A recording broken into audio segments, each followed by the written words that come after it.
അങ്ങനെ 2 വമ്പൻ പ്രൊമോസ് വന്നിട്ടുണ്ട്. പ്രൊമോസ് കണ്ട് മോഹിക്കരുതെന്നാണ്. എന്നാലും ഒന്ന് അനീഷിനെതിരെ സ്വാഭാവികം വീട്ടുകാരെല്ലാവരും കൂടി അനീഷിനെതിരെയുള്ള പരാതിയൊക്കെ എഴുതി ഒരു ബോക്സിലിടുന്നുണ്ട്.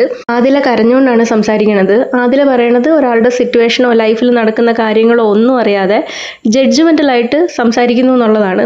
അപ്പോൾ ലാലേട്ടൻ തിരിച്ച് അനീഷിൻ്റെ അടുത്ത് ചോദിക്കുന്നുണ്ട്, അനീഷിൻ്റെ ഡിവോഴ്സിൻ്റെ കാര്യം എല്ലാവരും കൂടി ഡിസ്കസ് ചെയ്തിട്ട് നമ്മളത് സോൾവ് ചെയ്ത് തരാം എന്ന് പറഞ്ഞു കഴിഞ്ഞാൽ അനീഷ് സമ്മതിക്കുമെന്നുള്ളത്.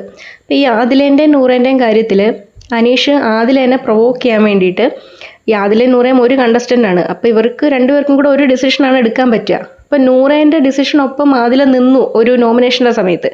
അപ്പോൾ അതും വെച്ചിട്ട് ഇവരെ പ്രൊവോക്ക് ചെയ്യാൻ വേണ്ടിയിട്ട് പോയതാണ് അനീഷ്. അപ്പോൾ അതിൽ ആദിലേൻ്റെ അടുത്ത് പറയുന്നുണ്ട്, നൂറേൻ്റെ നിലപാടാണ് ആദില എടുത്തത്. അപ്പം ആദിലയ്ക്ക് നിങ്ങൾക്കിടയിൽ ആദിലയ്ക്കൊരു നിലപാടില്ല, ആദിലേൻ്റെ നിലപാട് കുഴിച്ചു മൂടി എന്ന് പറഞ്ഞിട്ട് കുറേ ഇങ്ങനെ അത് തന്നെ പറഞ്ഞുകൊണ്ട് നിന്ന് ആദില ഭയങ്കരമായിട്ടും പ്രൊവോക്ഡ് ആയിട്ട് തിരിച്ചിങ്ങനെ പറഞ്ഞുകൊണ്ട് നടക്കുന്നുണ്ടായിരുന്നു. അപ്പം അതിനുശേഷം തൊട്ടാണ് ആദില അനീഷും തമ്മിൽ ഉള്ളൊരു വഴക്ക് സ്റ്റാർട്ട് ചെയ്യുന്നത്.